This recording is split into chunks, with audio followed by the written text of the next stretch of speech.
एक पेशंट असला तर एका पेशंटला एक गाडी दिली पाहिजे उद्यापासून. एक पेशंट सिरियस चालणार नाही म्हणून नाही तर गाड्या बंद करते. आम्ही 12 गाड्या ठेवतो.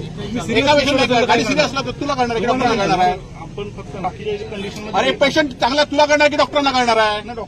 डॉक्टरांनी सांगितलं ना तर आपण घ्यायला पाहिजे ना. डॉक्टर मरायला पेशंट तुला करणार आहे?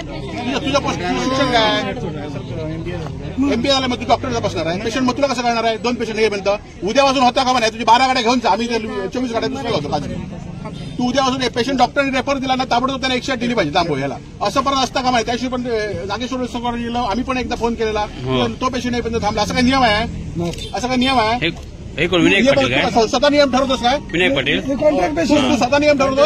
मग तुला कसं कळलं पेशंट 2 आहेत म्हणून दोघातलं एक गाडी करायचं म्हणून? नाही त्यांना जर कन्फर्म करतो. तुला कोणाला फोन केला त्यावेळी काय सांगितलं? मला तर सूचना नाही म्हणून सांगितलं. सूचना कोणाची पाहिजे? आम्ही सांगून डॉक्टरांनी सांगितलं तुम्ही ठरवा ना. हो तुम्ही सांगता साहेब हेच सुरू होतं. हे 6 महिन्यापासून सुरू आहे. आता तुम्ही सांगता म्हणजे तुम्ही तिथे झोपलेला गेलाय. हो सांगा परवा दिवशी पेशंट होतो साहेब. परवा होतो की नाही सांग त्याला? मग अरे रेफर कोण करणार? डॉक्टर करणार आहेत ना. मग तू सांग